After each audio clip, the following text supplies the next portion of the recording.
I have always been a huge fan of Western animation, but it's no secret that the medium is mostly seen as kids stuff. Any show that isn't aimed at a child demographic is almost always in your face with raunchy and edgy content in a way that seems like they're trying to prove that they're not a kids show.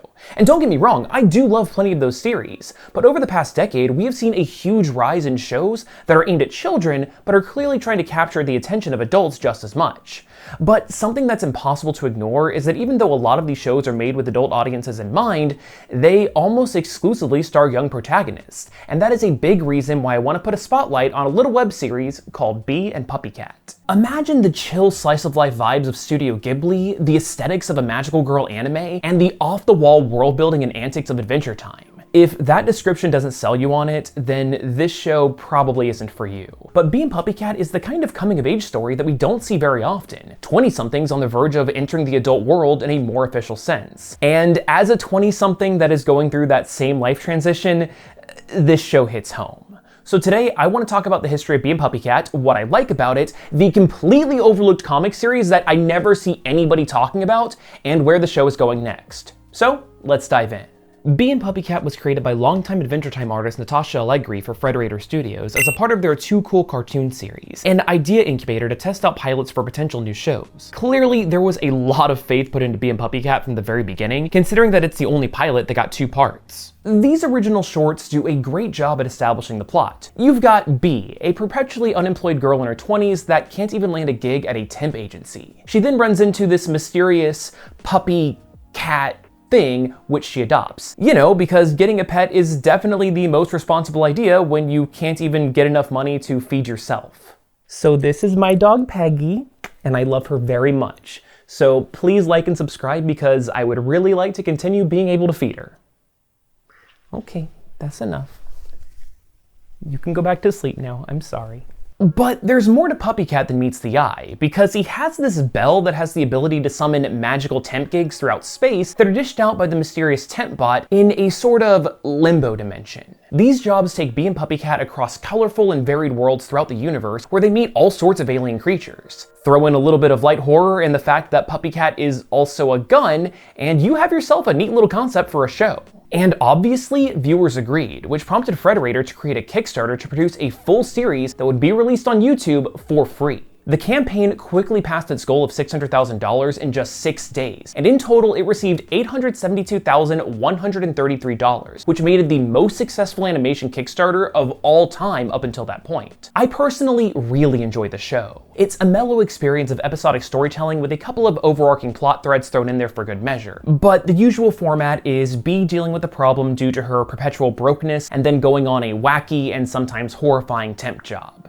Bee's goofy antics are balanced out by PuppyCat, who sort of acts like the straight man. He is a stern and grumpy little thing that generally has more drive to get stuff done, probably because he knows that if he doesn't take charge, Bee will continue to sit on her ass and eat whatever she can dig up in between the couch cushions. Instead of being yet another show about kids going through kid stuff like first crushes, puberty, and dealing with annoying parents, Bee and PuppyCat's issues are more relevant for viewers of an older demographic. Finding employment when you lack skills, paying rent, finding your place in the world, moving away from the people you care about in order to pursue your dreams, that kind of stuff. Though much like Bee, the rest of the supporting cast is also dealing with their own struggles of adult life, such as her best friend Deckard, who got accepted into a world-renowned culinary school and is unsure about actually going. Then there's Deckard's sister, Cass, who is a software engineer that doesn't really like her job, but knows that she's good at it and just wants to make money. But then there's also everyone's landlord, Cardamon. He's a British kid that's taking care of his comatose mother. And unlike Bee, who is a childish adult that seemingly refuses to grow up, Cardamon is a literal child that seems to have been forced to grow up real quick because of his circumstances. Actually though, Cardamon's mom is a really great segue to one of the things that I find most interesting about this show. There are so many big mysteries that keep viewers guessing, and some of these are massive. Like, why is Cardamon's princess mother in this magical coma? Is PuppyCat really a space outlaw that was transformed into his current body through magic? Is Bee really...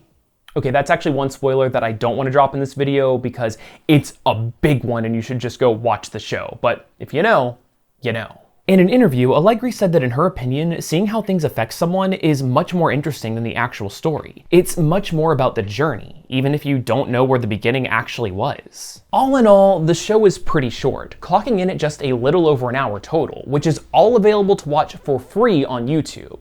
But throughout the course of the show, a comic book miniseries was produced over at Boom Studios, who were also doing plenty of spin-offs of other cartoons, including Adventure Time and Bravest Warriors. Natasha Algheri directly wrote and illustrated the comic at first, so there is zero doubt that this series is canon. And it was kind of a dream come true for Natasha, because before working in animation, she had big dreams of working in the comic industry. On a more bittersweet note, the Bee and PuppyCat comic was put into production just in case the animated series didn't pan out. But I mean, the comic must have certainly got some level of success, considering the original 6-issue miniseries got expanded out into 11, with several talented writers and artists coming on to take over while Allegri focused more on the show. Now, for the folks that are hoping that these comics would be a wellspring of lore and backstory that would finally unravel the many, many long-held mysteries of the show, this is not that. These issues kind of take place in between episodes of the main series and are basically just more lighthearted adventures. And on top of that, these comics aren't even one-issue stories, but rather a collection of multiple small tales. In my opinion, this anthology format makes things feel a bit too short and rapid-fire for my taste, which isn't satisfying at all.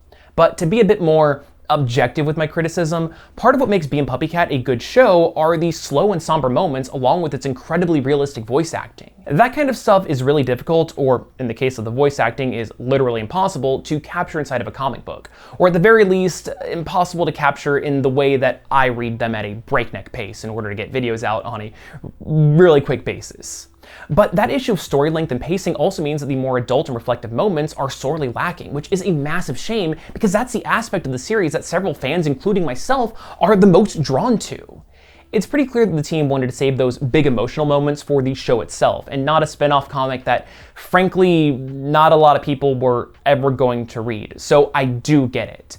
But I mean, the comic isn't bad, there's plenty of great art, and a few jokes that made me legitimately laugh out loud, such as this one about country music. What's also really cool is that because this isn't a mainstream superhero book and the staff doesn't seem to come from the world of traditional comics, they get a little experimental with the medium, especially with word balloons. A couple of my favorites are these aliens who talk in QR codes, and this time where bad news literally begins to weigh down on Bee. I mean, come on, comic books are their own medium, and I love attempts at breaking conventional norms, or at the very least, using those conventions to enhance the narrative and/or visual experience. If you're the kind of person that loved the various temp jobs of the Bee and PuppyCat show or the silly interactions between the cast, then you honestly owe it to yourself to give this comic a read, because it's basically just more of those aspects of the show.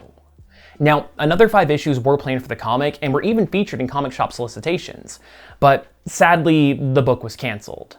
I mean, American comic books are already a notoriously hard industry to make waves in, and as the series goes on, you naturally get less and less readers.